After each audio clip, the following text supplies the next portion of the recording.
Éternel Dieu de gloire, Dieu de bonté. La Bible nous dit dans leur détresse, ils crièrent à l'Éternel et l'Éternel envoya sa parole est guérie. Père, nous prions pour que ta parole puisse apporter la guérison dans nos cœurs.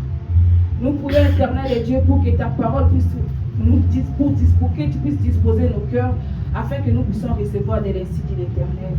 Saint-Esprit de Dieu, que ta parole pénètre dans nos cœurs. Je vais être juste un simple instrument que tu parleras à ton peuple. Que moi je m'efface et que toi tu puisses prendre le contrôle. Je chasse en Seigneur tout esprit de distraction, des attaques d'ennemis de puissance des ténèbres. Je les envoie dans les lieux arides au nom de Jésus-Christ de Nazareth. Père, Saint-Esprit de Dieu, le Paraclet, les communicateurs indispensables de la grâce. Nous avons besoin de toi. Prends le contrôle car tu es déjà enseigné au milieu de nous. Que ton nom soit béni dans le nom puissant de Jésus-Christ. Nous avons ainsi prié. Amen. Amen.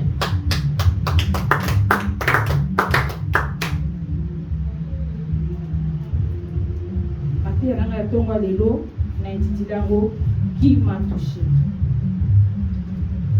Donc dans le livre Marc 5, à partir du verset 25.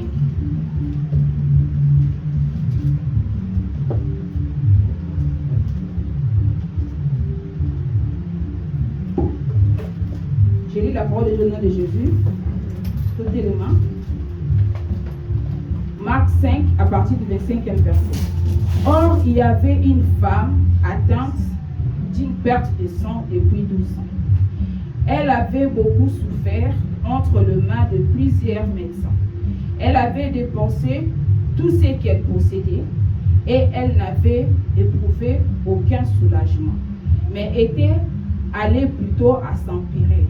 Ayant entendu parler de Jésus, elle vint dans la foule, par derrière, et touchant le vêtement, car elle disait, si je puis seulement toucher ces vêtements, je serai guérie. Et au même instant, la perte de sang s'arrêta. Et elle sentit dans son corps qu'elle était guérie de son mal. Jésus connut aussitôt en lui-même qu'une force étant sortie de lui, et se tournant au milieu de la foule, il dit, qui a touché mes vêtements? Ses disciples lui dirent, tu vois la foule qui te presse et tu dis, qui m'a touché? Il regardait autour de lui pour voir celle qui l'avait fait cela. La femme effrayée et tremblante, sachant ce qui s'était passé en elle, vint se jeter à ses pieds et lui dit toute la vérité. Mais Jésus lui dit, ma fille, ta foi t'a sauvée, va en paix et sois guérie de ton mal. Amen. Hein? Amen. Nous pouvons nous asseoir. J'ai intitulé mon message de ce matin, qui m'a touché. La Bible nous dit, il y avait une femme qui souffrait de perte de sang pendant 12 ans. Cette femme a beaucoup souffert de son mal. Cette femme a porté sa maladie. Je vous ai dit le dimanche, dans 2 semaines passées, en Israël, la femme, lorsqu'elle était en période de sa menstruation, elle ne pouvait pas rester à côté des gens. Parce que c'est comme si, selon la loi juive, cette femme, elle était souillée. Pendant qu'il y a l'écoulement de sang, elle devait se mettre en écart. Vous vous imaginez cette femme qui a souffert pendant 12 ans. Elle était malade. Elle avait, si on peut dire, cette femme, elle avait le cancer, le col d'utérus, parce qu'elle saignait pendant 12 ans. La Bible nous dit, elle a beaucoup souffert. La Bible nous dit, elle a beaucoup souffert. Elle est partie voir le médecin. Elle est partie consulter. Elle est partie donner tout ce qu'elle avait pour pouvoir trouver la guérison. Mais cette femme n'a pas trouvé la guérison. Amen. Amen. La Bible nous dit, aujourd'hui, tu peux aussi avoir un problème qui te dérange. Aujourd'hui, tu peux aussi avoir un souci qui te dérange énormément. Mais je t'ai dit cet après-midi, Jésus-Christ est la solution. Amen. Jésus-Christ est la solution dans ton problème. Jésus-Christ, il est celui qui guérit. Cette femme qui souffrait de perte de sang, cette femme qui avait sa maladie, qui était exclue de la société, cette femme qui était peut-être abandonnée par plusieurs maris, parce qu'elle ne pouvait pas se coupler, parce que tout homme qui pouvait se coupler avec cette femme, elle devenait souillée, parce qu'elle avait le sang selon la loi juive. Mais il y a quelqu'un qui est au-dessus de cette loi. Il y a quelqu'un qui est au-dessus de nos traditions. La tradition peut nous condamner. La tradition peut nous rendre coupables. Les coutumes peuvent nous pousser à mourir. Les coutumes que les hommes ont établies peuvent nous amener à la mort. Mais il y a Jésus qui est au-dessus des coutumes. Amen. Amen. Il y a Jésus qui est au-dessus de toute tradition. La tradition empêchait cette femme de s'approcher de la foule. Parce que la personne qui pourrait les toucher, cette personne devait être essuyée. Là où elle s'essayait, la personne qui devait s'asseoir dessus, elle devait être essuyée. Cette femme, elle était punie de la société. Cette femme, elle devait être malheureuse. Cette femme, elle devait souffrir. Elle avait dit pendant 12 ans. Les 12 années de souffrance. Toi, peut-être, tu as une année. Toi, peut-être que ton problème n'a pas fait même 3 ans. Mais quelle est ton attitude devant le Seigneur Jésus? Comment tu te présentes devant lui? Comment tu te dis? Est-ce que tu as abandonné la foi à cause de ton problème? Est-ce que tu as tout laissé? Tu es parti voir le médecin. Tu es parti aller consulter. Tu es parti aller... On te dit, tu sais, il y a un prophète qui est là-bas. Quand tu pars, il te donne la solution. La solution n'est pas auprès du prophète. Amen. Amen. La solution est auprès de notre Seigneur Jésus-Christ. Car il est celui qui est la solution. La Bible nous dit que cette femme a souffert. Tout ce qu'elle possédait. Tout ce qu'elle avait comme l'argent. Donc elle a rencontré des charlatans. Elle a rencontré les médecins. Elle a rencontré aussi quand quelqu'un a un problème. La vie n'a pas. Et si quelqu'un a eu son sale à côté. Est-ce que vous savez que vous avez des problèmes dans notre bango? Azoluka libala, azoluka kobota, azoluka makambo po isi mezo simbati. Et si quand nyon so kaza la kontimate ba ebisi ekende kuna libiki ezali akotia makona yi. Et si quand so ko ebisi prophète mo kazali auti kisasa azaso ki na l'île azobi kisaba tout problème na ya kobota mutu wana so kaza la konti akozwa très abokende pour que nous solution. Na kisasa na prophète mo boseka le beli kambuna yo awe pa na elo ko bomba makate. Mais bien aimé, laisse-moi te dire cet après-midi. La solution est auprès de Jésus-Christ. Il n'y a pas la solution nulle part ailleurs. Il n'y a pas la guérison nulle part ailleurs si ce n'est qu'auprès de Jésus-Christ. Il est le seul, comme la Bible nous dit. Il est le même hier, aujourd'hui et éternellement. Nzambe azanzambe ya passé, azanzambe ya présent et azanzambe ya futur. Nzambe azan, moi je suis qui a 12 ans de souffrance. Moi j'ai pris ces 12. J'ai fait 1 plus 2, ça nous fait 3. Dieu dans toute sa divinité. Dieu dans toute sa totalité. Il fallait qu'un moment d'un coca qui c'est 12 ans, c'est 3 jours de la perfection de Dieu pour que cette femme soit guérie. Il fallait que c'est 3 jours de coca. Pour moi, si on a les canacos, la solution. Et bon, qui 3 jours on est coca, on nous amène dans toute sa totalité, on nous amène dans toute sa divinité, on nous amène dans toute sa capacité pour aller apporter guérison dans notre moi soin. Bible lobi yeso bana ko tambola. Azo kende fule bana ko entouré. Azo kende azo bikisa azo tambola ndenga de ko tambola pour que ko bikisa batu. La Bible nous dit cette femme tellement luka qui guérison na est partout. Tellement luka est face à ko bika bikité akoma ki nasuka. Bien aimé, est-ce que les camions commission nasuka? Est-ce que les camions commission nasuka? Bible si kama la biso suki ya Nzambe bandi. Quand on dit ko komi nasuka ni kabonga na ko kango lisusu te luka Nzambe Nzambe bishima ko limokisa. Amen. Moment na de moment Nzambe salaka. Nzambe luka maila mutesuka. Nzambe luka problème na yo batu balo bake ba kokite. Nzambe linga ba problème na ba métier balo bake biso tozo mona maladie. To moni malade zo tungisa ote. Mais Nzambe amona kainda amona kapwa pesa guérison. Amen. Amen. Moi so na bande kolela. Azaki na lelo bout na monde tozali lelo tozo vivre différemment. Mais dans Erwana, cette femme a beaucoup souffert. Et puis la Bible nous l'a dit. Moi, je suis souffert qui mingi. Alors, qui n'a pas. Cette femme s'est décidée. Abina kokende, aoki bazolo bapona Yesu. Alors, bibi qui n'a pas ezakuna. Na kokende. Na komeka ko simba kaki lamba na ye pour na zwa libiki. La détermination de cette femme. Est-ce que biso na bino tozaka déterminé? Est-ce que la vie n'a pas été déterminée pour Nzambe? Na makombe de na famille to sala ani to le la ke pa nani. To la ke pa nani se makambo eni biso. Miss na biso totala kango wapi soki likambo eza koya.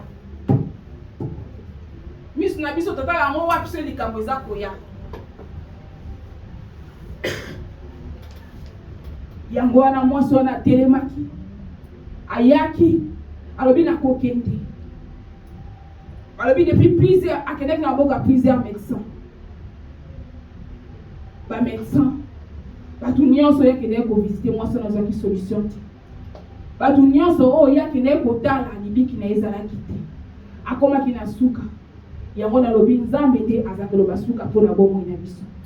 Loba suka ezaka ke pa nzambe c'est pas mon bité. Job là azaki na souffrance. Job na kati ya souffrance o moina ebaki na ko toucher vie na ye. Job là abane kolela. Job amonisaki même jour o ya botamaki. Balobi dans tout cela, mon rédempteur est vivant, il se lèvera les derniers. Là to koma na suka nesi kanzamba salaka. Là to koma na moment désespoir. Là reteli ke la bise silaka. Nzambe poani nazo souffrir boye. Nzambe poani ni kamnenge zo umela. Nzambe poani ni bana na ngai bazo bonga te. Nzambe poani bana na ngai bazo zo réussite te. Nzambe poani bana na ngai bazo bala te. Nzambe poani ni bana na ngai bazo zo misala te. Batangi bazi ba diplôme belé. Batangi basisi ba classe de bako le kabatu mususu. Mais si bake ko postuler bazo zo bangote. Ezali nzambo ya longola ko problème nzambe. Nzambo alongola ka soni zaye. Nzambo atele makana suka ta omaile na biso suka kiza nzambe. Cette femme a compris. Abina kokete. Abi je me lèverai. Na koke na ko simba kaka na nzela na sima na ko simba parce qu'il y avait la foule. J'ai toujours dit la foule est un obstacle. J'ai toujours dit la foule est un obstacle pour la bateau pour ça ne pas ensemble. Yesu la bana ko tambola. Il y avait la foule au bana ko landaye. Cela bana ko tambola, ane ko lesa batu mapa. Ane ko piki sababu bana ko yapo na mapa bayaki. Cette femme n'a pas regardé son entourage. Cette femme n'a pas regardé la maladie qu'elle avait, qu'elle ne pouvait pas s'approcher des gens. Sinon, elle a construit beaucoup. Moi, cela, le biso qui n'a pas de façon n'a toujours un écart. Moi, c'est qui n'a règle la pembeni. Les personnes qui souffraient de lèpre également, qui sont hors du corps. De façon que la pembeni n'a pas souillé. Mais moi, c'est qui n'a pas simba qui n'a pas. Bien aimé, il fallait te pousser à ne pas naïe d'une façon particulière. La foule, elle a d'accayé pour la colia mapa. La foule, elle a d'accayé pour la kozouaka oyo ya se ya moi oyo.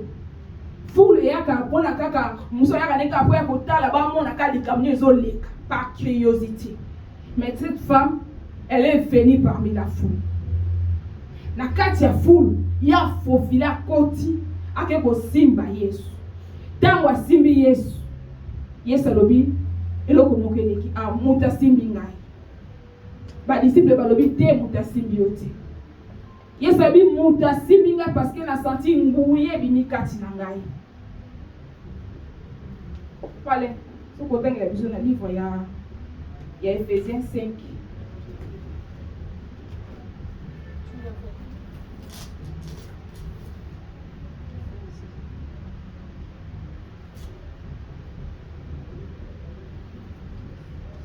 Ephésiens 5, 27.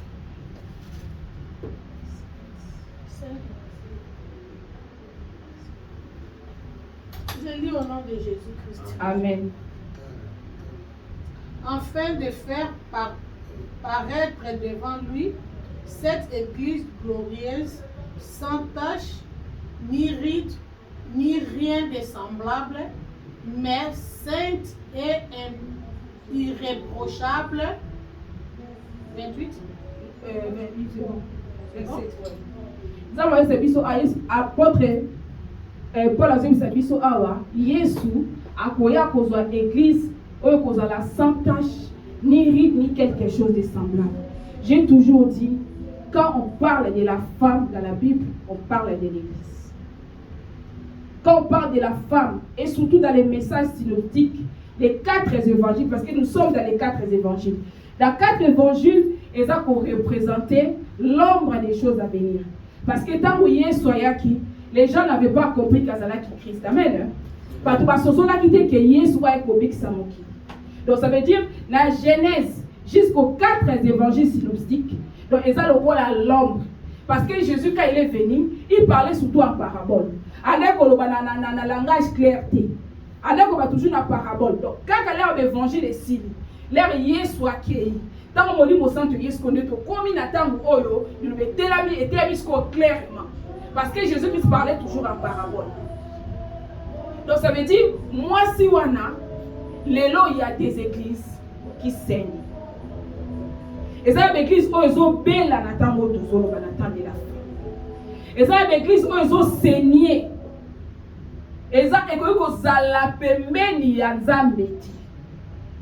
Il y a un chapitre, il y a Ephésiens 5, 26. Il y a une église, il y a la santage, ni quelque chose de semblable. Cette femme-là doit être sanctifiée. Cette femme-là qui souffrait de perte de sang devait être libérée de sa maladie. Poison pas et pas inanzambe. Amen. Amen. Na bokonza likolo bato ba escropier ba kokotati. Ba baza ba boiter ba kokotati. Ba baza na défaut quelqu'un ba kokotati. On parle pas des défauts physiques, on parle des défauts spirituels. Amen. Amen. La femme qui souffrait de perte de sang, l'église l'église est malade. Il y a beaucoup des églises qui sont malades à ce moment. Pourquoi bazoté à la sainte doctrine? Pourquoi bazoté à konkombuli samate? Parce que c'est ça qui fait que la femme a la sanctifier pour être dans mon mobile né ko ya sanini aneto. L'église est souillée. Mais ça bazana posa à sanctifier Christ. Nous avons à sanctifier moi. Pour moi, c'est un boulisami. Yenda komona bokonzi na nzambe. La femme qui est espiée, qui est en dehors de camp. Cette femme-là n'a pas part. Elle n'a part na katia ya makamu ya nzambe. Donc la femme-là devait être sanctifiée.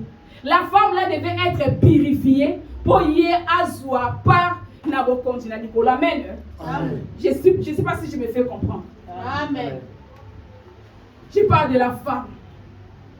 Je vous ai expliqué les 4 évangiles. Jésus-Christ nous parlait en parabole.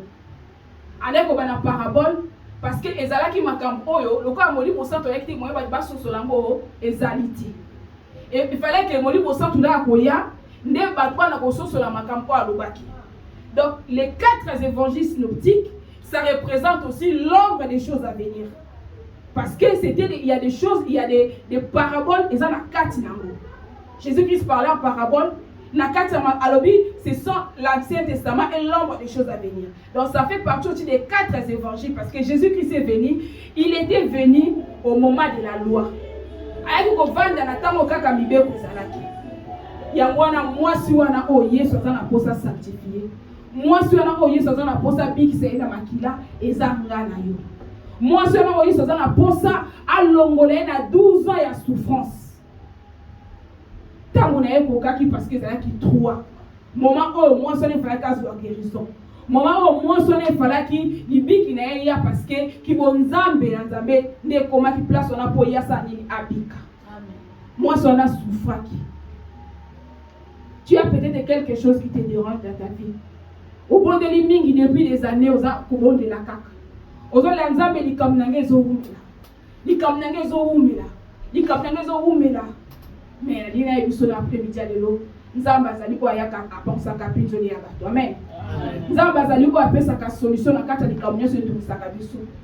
Alingaka bana na eba lela te. Nzamba lingaka bana na eba lela te. Soki tozo lela motema nzambe pe soi.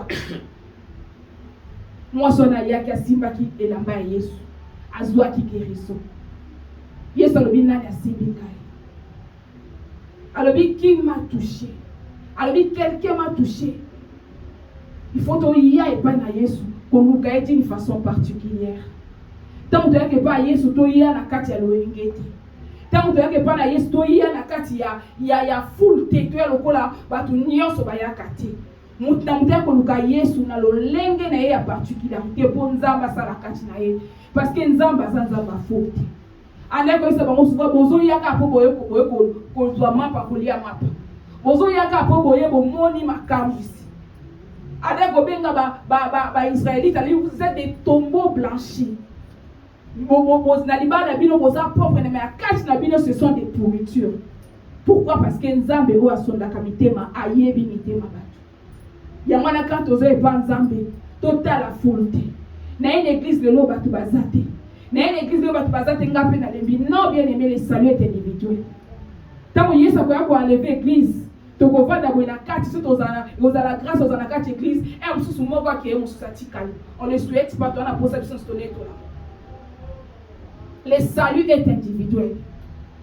Na koya non que ne kara non que na retard parce que kuna batla kaka retard. Toi quand cette pensée que tu as, dis-toi qu'il y a aussi une personne qui a la même pensée. Donc il y a le bobo ya na retard parce que kuna retard. Donc mususu pas le donc tous la biso na même pensée, ce qui fait que l'être biso nyonso tout pour nous sala nzambe. Amen. Amen. Changeons notre mentalité. Lipi qui est personnel.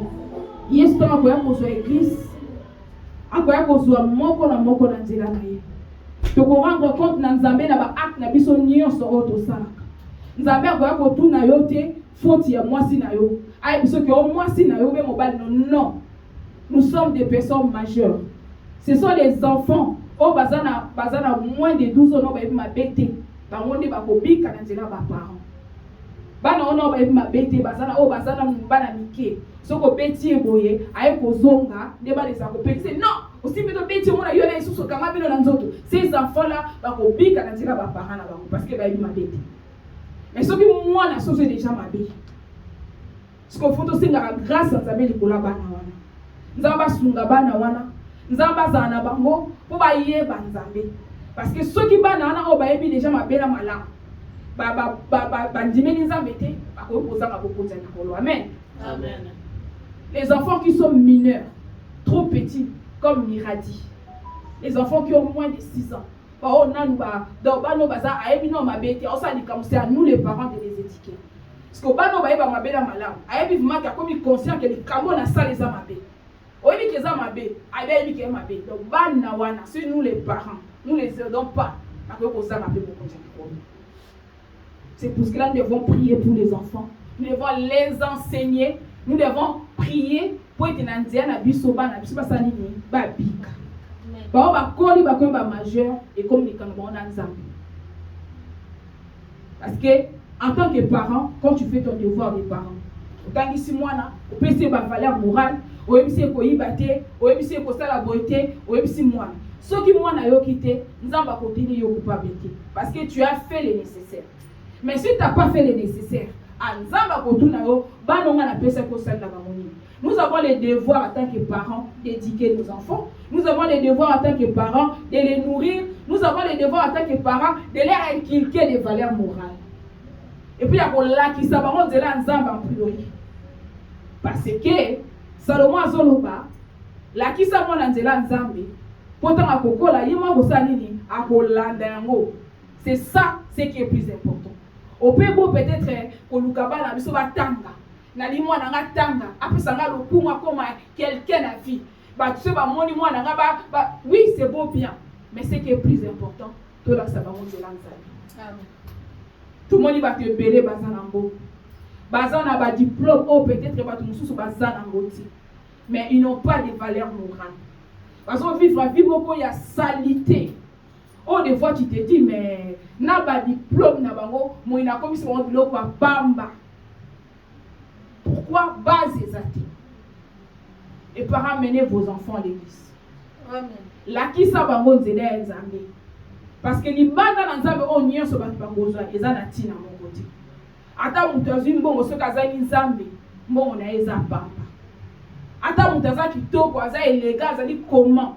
Azana nyonso ba capacité nyonso nzamba ko pesa parce que nzamba nzamba ngulu la grâce de Dieu bola mwanzambe ezakali kona batu nyonso na se na mongo les païens les chrétiens nous bénéficions tous de la grâce de Dieu de la bonté de Dieu. Amen. Même les athées o bandimela nzambe te bazo bi kakaka bola mwanzambe du fait que bazo la muka c'est ça la bonté de Dieu. Amen.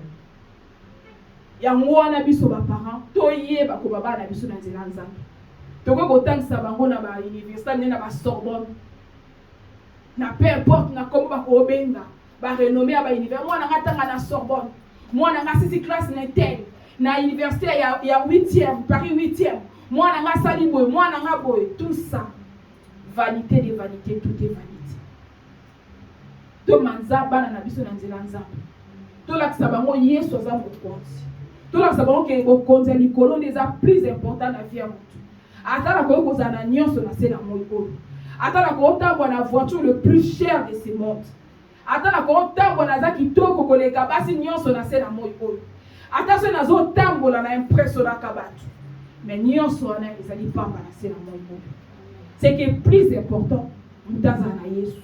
Amen. Yango mona des fois biso bana nzambe oyo ko sambela. Ozo senga nzambe loko mo bozo bondela nzambe azo boya na ko pesa yo. Non, c'est pas parce qu'azo ka ba prier na oti. C'est pas parce que azo ka ba prier na oti mais nzambe yebi siko loko aza nzambe aza souverain. Loko aza nzambe aza illimité dans le temps et dans l'espace. Ayebi lobi na biso. Ayebi lobi okuna na biso. Ayebi lobi eleka ki pa yebi le présent. Siko loko zo senga nzambe wana. Il se dit c'est na pesi moi na ngai. Moi na ngai la zo senga na pesa yebo. Mais nzambe yebi ke lobi so pesi loko wana o tikaye. Dieu prendra le temps de te forger. A vos attentes former, yo zo galérer. Là au pesa yo, tu sauras la valeur de la chose et tu garderas ta foi en Christ. Amen. Ce qui te zo oumela na mabondeli, c'est pas parce que nzambe oka bisote. Ce qui nzambe zo pesa bisote peut-être parce qu'à mon ina lo kokite na bénédiction wana. Amen. Parce qu'il dit que ça n'a pas si moi na ngelo ko oro. Na ko mona Yesu na ndaka nzambe te. Dieu connaît. Nzambe aza souverain. Asa kalika muna tana ye qualité o biso batu ya mokitoko tobo salaka yango wana qualité nzambe la souveraineté de Dieu. Moi so na soufa ki mingi. Moi so na vanda ki na malade na panda bambule belé. Moi so na nyoko maki. Azala ki ridiculiser peut-être na ville ya vanda ki. Azala ki mépriser peut-être na famille na ye. Peut-être ça le local na yo peka na ngai. Peut-être le nom va au moins que rien parce que tu as rien. Va pas au moins que rien parce que aux a de l'eau comme côté. Mais la mise en nzambe vous en valeur. Amen. Amen. La mise en nzambe toza motuya. La mise en nzambe toza na valeur ko le kanyonso. Yango Bible lobi Dieu a tant aimé le monde. Dieu a tant aimé le monde, il a envoyé son fils unique afin que quiconque croit à lui ne périsse pas mais qu'il ait la vie éternelle. Ce qui est plus important, et ça dit bon moyen seko. Moi so na yaki, na maladie na ye, na passe na ye na souffrance na ye. Aki ko luka Yesu pe Yesu apesa ki elibiki. Yesu abaki na simbi ngai. Asanta ki force mo ke maki kati na ye. Moi so na aye na komi kitana ko banga ba bazala ki ebele. Ba distribuer ba mona ki amoti. C'est de cette façon-là que nous devons chercher le Seigneur. C'est cette façon-là que nous avons posé d'une façon particulière. Quand on a de l'ensemble, on a l'église, bien aimé. Quand on a de l'ensemble, prends le temps d'entrer dans l'intimité avec le Seigneur Jésus-Christ. Donc, on a gloire dans l'ensemble. La vie chrétienne, la vie personnelle, qui m'ont dit, parce que Yesu akoya lelo na tango tozo bondela tango su motema no pesa lia to tikali na obakisu bakei yango wana to yakuluka nzambe d'une façon particulière yango wana to yakuluka nzambe na lolenge oyo nzamba lingi tozala puis c'est dans le livre ya Jacques 1:17 mais toute grâce excellente et tout don parfait descend d'en haut du Père de la lumière chez lequel il n'y a ni changement ni ombre de variation. Et Sabino Nzambe, Azali Nzambe, il y a miséricorde. Ce total détermination, il y a moi si wana pour na koya koluka Yesu. De Yesu lobi, ndenga a reconnaîtra ki muta simbiye. Donc Nzambe, il est la puissance de Dieu est inchangeable. Amen. Amen. L'amour de Dieu qu'il éprouve pour toi ne change pas, elle est intacte. Malgré biso to bongwana. Malgré biso tozali infidèle. Malgré biso tozali de nature changeante. Mais Yesu azali oyo azali ndenge moko lelo pe libera libera. Donc Nzambe o asalaki makambo tozotanga na Bible. Dieu là n'a pas changé. Nzambe wana o asalaki ba miracle na vie ya bato totanga kana makomi, Nzambe wana abongwani ti. Azali ndenge moko lelo pe libera libera. Likambo na yo tikango tout le temps na maboka Nzambe. Kolembate. Tout le monde qui na livre ya Luc. Oh moi si wana azalaki koluka Nzambe asala ye justice. Balobi azalaki na mwasi moko azalaki veuve. Azalaki koya pas juge unique. Abi juge, fais-moi justice de la partie adverse. Balobi qui tout le temps cette femme venait importuner les juges. La Bible nous dit, Balobi, les juges malgré ils craignaient Dieu, malgré il avait regard pour personne.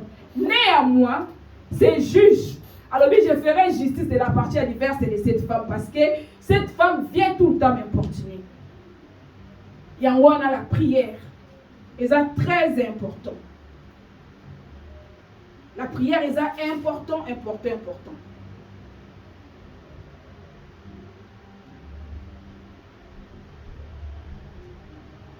La Luc 18, à partir du premier verset, la 8. Nous devons persévérer.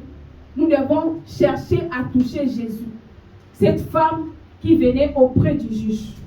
Cette femme qui venait importuner le juge. Nous avons besoin de poser ça basiabo. Basiko va pousser naka. Basiko va persévérer. Malgré le juge Azalaki juge unique. Malgré Balobi c'était un homme dur. Un homme qui n'avait l'égard pour personne. Cet homme n'avait de la considération à personne. Mais Balobi moi si wana abane ko tout le temps importuner le juge. Babi moi ça bane ko ya la Bible nous a pas dit combien de tours moi ça bane ko ça. Babi nous dit combien de fois. Mais juge wana eza ndenge moko Nzambe azalaka envers biso. Ça c'est la métaphore. Nzambe c'est comme ça quand nous venons tous les Nzambe, souka Nzambe oka biso. Moi je l'ai toujours dit, la prière c'est une sémence. Dites amen. Dans la prière eza lona. Et le kola muta loni lisangu na se. Asa ko sopela ngoma. Asa ko sopela ngoma souka lisangu ne sa nini e ko pola pesa nini e boti. C'est ça la mona prière eza sémence. Oko de la Nzambe on dit souka ba prière na on a ko bonde pour likambo yo c'est comme ça. En même temps, la foi, il y a moins de détermination. Et c'est là que a poussé pour la guérison. Ce qui est musika, ce qui est fou la banga qui multiplie la qui liboso na ye. Ce qui est maladie na ye o ko poussa ne pas batouter. Ce qui est façon na peut-être elle se sentait sale. Peut-être elle se sentait souillée, mais ce qui lo lenge na ye wana ko poussa ne pas ensemble. Mais abo ami bo sanaki. Atalaki malade na été. Atalaki au problème na zalaki na ngoti. Abi fona kinelo les amuko na ngai. Na ke de so na simikaka elamba na ena obika. Cette femme c'était une femme déterminée. Cette femme azalaki na détermination, azalaki na foi. Nzamba za na posa moko na biso apusa na epa na ebwa simba yi. Nzamba za na posa moko na biso apusa ne pas Nzambe po to s'attacher na ye. On va ko s'attacher na Nzambe, bango ne Nzamba ko s'attacher na bango. Quand tu t'éloignes, Dieu aussi s'éloigne de toi. Quand tu t'attaches, Dieu aussi s'attache et se manifeste puissamment dans ta vie. Alors bah tout le temps, Bible nous dit dans le livre ya Psaume, Nzambe a révélé donc Nzambe ba mi ya Nzambe et za ba o baba nga Nzambe. Quand tu marches de la crainte de Dieu, tu deviens l'ami de Dieu. Non, la crainte de Dieu, l'obéissance de la parole de Dieu, et ça là que Nzambe a comme appelé Nabiso, Nzambe a comme akoswa Nabiso loko la baninga. Et ça là que Nzambe a dit cacherai-je à mon serviteur Abraham. Cacherai-je. Donc sont commis amis à Nzambe. Dieu ne te cache plus rien. Alors, il cacherai-je à mon serviteur ce que je vais faire. Nanzela na yende mokileko ya munene. Nanzela na yende mokileko sali de kopambola.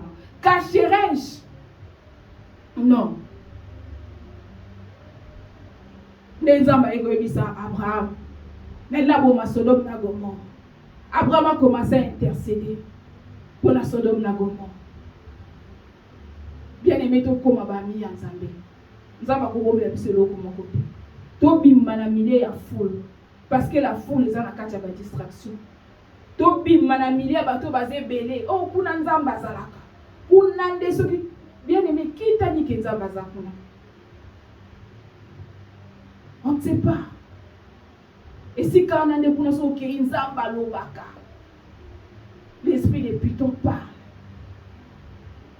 Les lots différences, tu sais, la différence entre les vrais et les faux. Si tu as les cas d'apparence, tu peux dire que c'est un vrai. Mais si tu vends une amie, hey, race de vipère. Mais si tu as une apparence, elle prêche même plus que les gens, oh, pour avoir la connaissance. Il y a parole. Ça la théologie. Et ce cas où mais semence n'est pas à Katina. Quelle semence qui rentre? Semence à mieux que ces autres côtés qui n'a pas bébi ça monte comme ça. Semence à vipère ces autres côtés dans tout monte qui n'a pas bébi ça âme esprit pour mutaza na bokonja likolo. Semence ka ya Yesu ndenge ces autres côtés qui n'a pas transformer âme. Peut même monter comme vers la perfection. La multitude, la foule. Toi tu aimes là où il y a la foule. Na lingesi ka foule ezalaka. Na lingesi ka bato bazake belé, église on a bato belé so kelo yenge. Pasteur na zana nguya. Est-ce que tu na nzambe ki asa nzambe? O tu na ki nzambe ki asa nzambe? Et belé nzamba boka bagolo la Saoul. Abi Samuel, pourquoi tu pleures pour Saoul? Je l'ai déjà rejeté. Il y a beaucoup qui sont déjà rejetés. Il y a beaucoup les églises qui sont malades. Ils sont en train de saigner. Oh, nous avons la posa biki sa poba bika. Ce qu'a dit c'est pas bikati. Il y a beaucoup de femmes qui sont en train de souffrir de leur maladie. Ceux qui nous ont battu le beau côté bikati, basani boko talikolo. Bazan a besoin Bazan a besoin Nzambe a quoi intervenir. Bazan a besoin Nzambe a ya pour abimisa bango bisika bazali. Bazan a besoin Nzambe a ya pour toucher bango pour être babika. Bien aimé, ton problème fixe les regards vers Jésus. Problème n'a pas fixé, mais ce n'est pas na Yesu Messie. Après, c'est quand des solutions la doctrine peut dans un côté la révélation. Je parle de la femme en tant qu'église. Je parle de la femme en tant que femme. En tant qu'humain, où elle n'a pas si, elle n'a pas sa guérison, alors qu'elle n'est pas Yesu pour Yesu qui ça. Je parle de la femme qui est église. Ou l'église qui est malade à cette époque, il y a beaucoup d'églises qui sont malades. Parce qu'on a besoin de Nzambe, il y a pas bien qui s'abangue. Par contre, il y a besoin de Nzambe. Par contre, il y a quatre bérésie. Par contre, il y a quatre confusion. Parce que ils ont mourir âme, ils ont détruire âme. Parce que quand quelqu'un est bien prêché, le message on est fait même sanctification la vie en message où ils apprennent à mouda bika, il faut même la sanctification. Ce qui va se faire, la montée matin, c'est pour yo moza la semence ça va bien quatre na yo, ou bien ma moutou a maté ils ont terma, et ça y a malamouti. Mais maté elle est bimaka. Nzambe alinga de sorte que toucher monter ma pour monter ça la transformer. Parce que la Bible nous dit la parole est une épée à deux tranchants qui coupe moelle et la jointure. Donc le balai là il y a quand il y a peut passer pour payer sa moutou conversion muta bongwana pour être azopa na boko za likolo.